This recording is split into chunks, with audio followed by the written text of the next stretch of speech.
साथ संगत जी, सत्संग में बैठने का पहला नियम जो हम सभी को अपनाना चाहिए कि जैसे ही हम सत्संग शुरू होने लगता है, हम आकर बैठे, सबसे पहले शरीरों के ऊपर जो खोल है, खोल मतलब मैं मधु, मैं सुनीता, मैं रमा, मैं अनीता, खोल को खोल के हटा दो एक तरफ। फिर एक भीतर ज्योत जल रही है, उस ज्योत को पहुंचाए महात्मा जी के चरणों तक। सौंपने के बाद ही सत्संग में बैठे। यह सत्संग में बैठने का नियम है। जैसे गुरु जी हमेशा कहते हैं कि साजबाज वाले अपना कार्य करेंगे, गाने बजाने वाले अपना काम करेंगे और बाकी सारी संगत आंख बंद कर ध्यान मगन हो जाए। इसका यही मतलब है। आप शरीरों के खोल छोड़ दीजिए। शुरू में गुरु जी ने कहा था कि प्रेम के बारे में हम बात करेंगे, वो आपको आगे सत्संग में सुनने को मिलेगा। तो हम प्रेम की बात करते हैं। साथ संगत जी, प्रेम में बहुत ताकत है, प्रार्थना में बहुत ताकत है। ये कैसे हम एक साखी के माध्यम से समझते हैं। एक शेख बहुत अपने राज्य में, अपने जिसे कहते हैं अपने एम्पायर में, वो बहुत ज़्यादा माना हुआ था कि इसका बहुत दबदबा है, हर कोई डरता, हर कोई डरता। शेख की एक आदत थी, जिस चीज़ को उसने पसंद कर लिया वो उसको अपने दरबार में, अपने यहाँ चाहिए ही चाहिए, कुछ हो जाए। लोग कांपते थे, डरते थे। शेख की 3 पत्नियां थी। मुस्लिम्स में 5 विवाह अलाउड होते हैं कि हाँ जी आप 5 शादियां कर सकते हैं। शेख की 3 शादियां हो चुकी थी। एक दिन बाजार में टहल रहा था तो एक स्त्री को देखकर मोहित हो गया। मोह ऐसा जागा, बोला विवाह तो भैया हमारी जो निकाह होगा तो इसी से होगा, हमारी चौथी बेगम तो यही बनेगी, हम और किसी को दिल में अब जगह नहीं दे सकते, यही है। तो पता कराया कि ये कौन है। पता करते करते करते पता चला कि उससे भी ऊपर एक शेख है, ये उसकी बेगम, जिसका इस सल्तनत पे राज चलता है, ये उसकी बेगम है। यहाँ तक पहुँचना नामुमकिन है, लेकिन शेख अंधा हो चुका था, अंधा। कहने लगा ये मैं वो शेख हूँ जिसने जो मांगा वो पाया, कोई ताकत नहीं है मुझे रोक दे। लेकिन एक भय था मन में कि वो शेख तुझसे ऊंचा है। अब थोड़ा सा हताश हुआ कि तू तो अब इस समय बिल्कुल कुछ कर नहीं सकता, क्या करेगा। बैठ गया, खाना छोड़ दिया, पीना छोड़ दिया, लोगों से मिलना जुलना छोड़ दिया, बिल्कुल नजर बंद होके घर में पड़ा रहता और यही सोचता रहता कैसे बेगम को पाऊं। साथ संगत जी, एक पत्नी जो होती है वो उसके लिए था कि भाई मेरा पति खाना नहीं खा रहा है। एक माँ दुखी हुई कि मेरा बेटा खाना नहीं खा रहा है। वो प्रार्थना करने लगे, या अल्लाह भाई हमारे जो शौहर हैं ये खाना खाएं, और वो बता किसी को नहीं रहा कि मेरी क्या समस्या। एक बड़ा गहरा मित्र घर आया और कहने लगा ये तूने क्या हालत बनाई। तेरी अम्मी, बोलते हैं माँ को, तेरी अम्मी का हमारे पास संदेश आया कि तुम उसके परम मित्र हो, तो जरा समझाओ उसको, वो खाना पीने नहीं खा रहा, बता ये नहीं रहा कि समस्या क्या है। तो उसने कहा तू तो मेरा जिगरी यार है, मैं तुझे बताऊंगा। बोला ऐसे ऐसे बात है भाई, एक बेगम पे दिल आ गया है, एक महिला पे दिल आ गया है और शादी करना चाहता हूँ, निकाह करना चाहता हूँ, लेकिन बात यह है कि वो मुझसे भी बड़ा शेख है, मुश्किल है। तो कहने लगा भाई तेरी समस्या का समाधान भी मैं नहीं निकाल सकता। कहने लगा फिर मैं मरूंगा, मैं खाऊंगा पीऊंगा नहीं, मर जाऊंगा, लेकिन यदि पूरी नहीं होती तो मरूंगा, लेकिन चाहिए तो वही। अब उसे मित्र से बड़ा प्रेम, उसने कहा कि चल तुझे संत के पास लेके चलता। वो कहता है यार मेरे मामले में संत का क्या काम। कहते नहीं तू चल। दोस्त को ले जाने से पहले संत को सब समझा दिया था कि जी ऐसे ऐसे एक महिला है, उसके लिए ये परेशान हो रहा है कि विवाह उसी से करना है। संत कहते हैं बड़ी बात नहीं है। क्या क्या कर रहा है ये। कहते जी खा नहीं रहा है, पी नहीं रहा है। कहते हैं बहुत बढ़िया, ऐसे ही जीव की हमें ज़रूरत है, ले आओ। सामने बिठा दिया। कहने लगे भाई शेख बता। कहने लगा जी मेरी एक ही इच्छा है, 3 पत्नियां हैं, हमें 5 शादी करना अलाउड है, लेकिन ये चौथी पत्नी मैं इसे बनाना चाहता हूँ। समस्या ये है पहले से ही किसी की बेगम है, कैसे करूँ?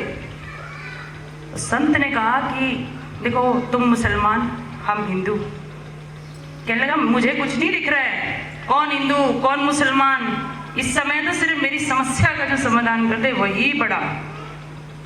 तो साध संगत जी ने कहा कि ठीक है, 90 दिन चाहिए हमें, तेरे 90 दिन। 90 दिन जैसे ही पूरे होंगे, पूरा 90वां दिन जब होगा तो वो जो जिस महिला की तुम बात कर रहे हो वो तुम्हारे पास आएगी, लेकिन उसके लिए 90 दिन तुम्हें हमारे कहने अनुसार चलना पड़ेगा। तो साध संगत जी शेख की खुशी का ठिकाना ना रहा। कहने लगा ये तो कोई बड़ी बात नहीं है, 90 दिन बताइए करना क्या है? कहने लगे 15 दिन आंख बंद करके बैठना है, बोलना है बेगम बेगम बेगम बेगम। कहता कमाल है, बहुत बढ़िया, क्योंकि पता था कि उसके अलावा कुछ सूझ नहीं रहा है। तो 15 दिन बेगम बेगम बेगम बेगम आंख बंद करके बोलना है। कहते हैं ठीक है जी, ये तो बहुत आसान है। 15 दिन पूरा रस आया, क्योंकि जो चाहता था वो गुरुजी ने उसको संत ने बता दिया कि हाँ जी तुम ये करो। बड़ा रस आ रहा था। 15वें दिन गुरुजी ने बुलाया, बोले कि अब कहता जी 15 दिन पूरे हो गए, आप मेरे काटते जाओ, 15 दिन पूरे हो गए, 90 दिन पूरे करने हैं। 15 दिन बाद गुरुजी ने कहा कि ठीक है, अब तुम बेगम बेगम छोड़ के चुप हो जाओ, शांत हो जाओ और चुप बैठो, किसी से कुछ बोलना नहीं है, बस शांति से बैठो आँख बंद करके। 15 दिन कहता कुछ नहीं करना, कुछ नहीं करना है। इस तरह 15 दिन और निकले, 1 महीना निकल गया। दूसरा महीना जैसे ही शुरू हुआ वो फिर आया, बोला संत जी आपने जैसे कहा मैंने वैसे किया, लेकिन अब मन थोड़ा सा कुछ बदला लगा संत को, समझ गए, कार्रवाई शुरू हो गई। बोले अब बोलना है कि अल्लाह बेगम बेगम अल्लाह, अल्लाह बेगम बेगम अल्लाह। 15 दिन कहते ठीक है, 15 दिन यही किया, अल्लाह बेगम बेगम अल्लाह। उसमें शुरू हो गया उसका बेगम कम अल्लाह ज़्यादा। 15वें दिन आकर कहता जी मैंने किया। कहते अब 15 दिन तू सिर्फ अल्लाह अल्लाह कर। वो कहते ठीक है, उसने वो भी किया। 15 दिन लगातार अल्लाह अल्लाह अल्लाह। 2 महीने निकल गए। शेख कहने लगा कुछ आनंद नहीं आ रहा है। धीरे धीरे वो भूल ही गया कि वो किस लिए आ रहा था। 2 महीने गुजर गए। जैसे ही 60 दिन पूरे होते हैं, 60वें दिन वो कहता है कि आप मुझे सिर्फ ये बताइए कि ये जो अल्लाह का नाम आपने दिया, मुसलमान तो मैं था लेकिन पहले नहीं पता था कि हमारे कोई अल्लाह भी है। नाम कभी लिया ही नहीं क्योंकि अलग ही धुन में था। तो कहने लगा जो अल्लाह का नाम आपने दिया, इसको और ऊपर कैसे उठा के लिया जाता है? कहने लगे तो क्या पूछना क्या जाता है, बेगम कि अल्लाह? कहता नहीं नहीं, बेगम है मेरे दिमाग में, लेकिन आप ये अल्लाह का रहस्य बोलो। तो कहता है कि आवाज लगाना है तूने, इतनी आवाज तेज होनी चाहिए कि तुझे ऐसा लगे कि आकाश चिर गया। कहता है ऐसे कैसे होगा? कहते करके देख। 15 दिन यही करना। पहले दिन आवाज लगाई, कुछ महसूस नहीं हुआ। दूसरे दिन लगाई, कुछ महसूस नहीं हुआ। 15 दिन लगातार मन से आवाज लगाता अल्लाह। 15वें दिन जब उसने आवाज लगाई तो जैसे साथ संगत जी हम सभी अभी सत्संग में रो पड़े, वो रोया, क्योंकि आवाज उस आकाश को चीर चुकी थी। वो आवाज इतनी ऊपर पहुंच गई, जो अल्लाह की आवाज लगे वो बहुत ऊपर पहुंच गई। अब शेख को बेचैनी हुई, क्योंकि सिर्फ 15 दिन बचे थे कि अब 15 दिन पूरे हो गए तो ये संत कहेगा भैया तू बेगम का और बेगम तेरी जा। ये तो मैं नहीं चाहता। अब मैं क्या चाहता हूँ, ये अल्लाह ये मेरे साथ रहे। बोले ऐसा कर। फिर 15 दिन बाद गया तो बोले ऐसा कर, अब तू अपने घर के बाहर तख्त बिछा और उस पर बैठ जा। क्या देखता है, बाहर दरवाजे पे लोग आ रहे हैं, कह रहे हैं कि भैया शेख पागल हो गए, शेख सुध बुध खो बैठा है, शेख चिल्लाता है। 5 दिन निकले। जब उसने आवाज़ लगाई अल्लाह, तो आस पड़ोस जितने लोग थे के अंदर भी वो आवाज़ गूंज उठी। तो कहने लगे ये परमात्मा का बंदा है। शेष 5 दिन रह गए थे साथ संगत जी, शेष 5 दिन लोगों ने घर के बाहर मालाएं तोहफे लेकर खड़े हुए, कहने लगे भाई अल्लाह का नेक बंदा है जो सिर्फ सिर्फ सिर्फ अल्लाह अल्लाह अल्लाह अल्लाह अल्लाह करता रहता है। कमाल है, कमाल है। दूर दूर से राजा महाराजा आने लगे, सल्तनत के राजा महाराजा कहने लगे भाई ऐसा है, आवाज लगाता है ना अल्लाह तो आकाश भेज जाता है, बिजली कड़क उठती है, ऐसा बोलता है। मतलब आज अगर वो आवाज लगा ले तो अल्लाह नीचे आ जाएगा। दूर से लोग मिलने आने लगे, लेकिन संत ने कहा था कि तुम्हें बोलना नहीं है किसी के साथ, बैठे रहो चुपचाप। वो देख रहा है और रो रहा है, शेख रो रहा है कि ये हो क्या रहा है। मात्र 2 दिन बचे, प्रार्थना करने लगा, कहने लगा कि मेरे को ये नाम अब नहीं छोड़ना। संत को कह रहा है पैर पकड़कर कि मुझे ये नाम अब नहीं छोड़ना, आप कोई उपाय करो, मैं पागल हो जाऊंगा इस नाम के बिना। आपने आकाश भेदना तो सिखा दिया, भेद दिया, अब उस भेद करके ऊपर कैसे चढ़ूं? वहां जहां वो बैठा है, जिसकी तुमने आवाज लगाकर उसे बुला दिया, उसने सुन लिया, मैंने देख लिया, लेकिन वहां पहुंचूं कैसे? तो कहने लगे 2 दिन और रुक जा, 2 दिन बचे हैं। 2 दिन बचे, साथ संगत जी दरवाजा लगा के बैठा और डर रहा है कि आप 2 दिन पूरे हो गए तो फिर छूट ना जाऊं। लेकिन संत ने कहा कि नहीं, 2 दिन का इंतजार। 90वें दिन वो बेगम चली आ रही है, कह रही है आपके बारे में बहुत सुना, मैंने अपने शौहर को तलाक दे दिया और मैं आपकी दासी बन के रहना चाहती हूँ, आप मुझे अपना लीजिए। वो देख रहा है, बोल कुछ नहीं रहा है, लेकिन हाथ जोड़ के कहता है बहन मुझसे गलती हुई, मुझे नहीं मालूम कि तुम कौन हो, मैं सिर्फ एक को जानता हूं, वो है वल्ला। वो गिड़गिड़ाई, पैरों में गिरी, कहने लगी मैं तो अपना घर परिवार छोड़ के आ गई,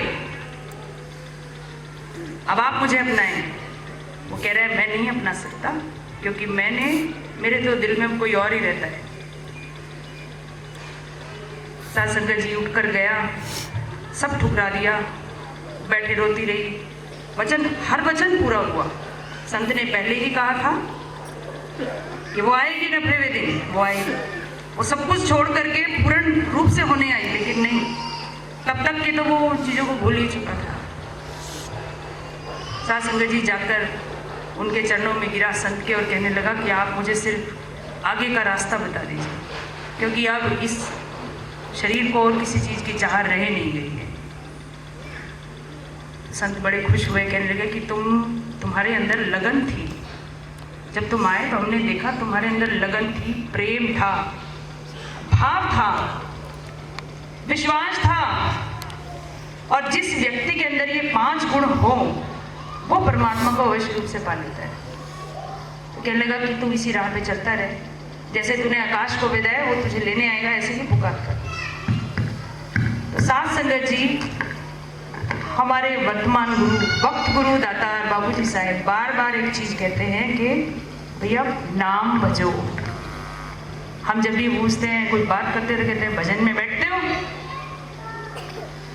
हमारा एक होता है भजन बनता लीजिए, जैसे बाबूजी साहब ने पहले ही बताया गुरु जी ने कि भैया भजन नहीं बनता तो कमी तुम्हारे अंदर है।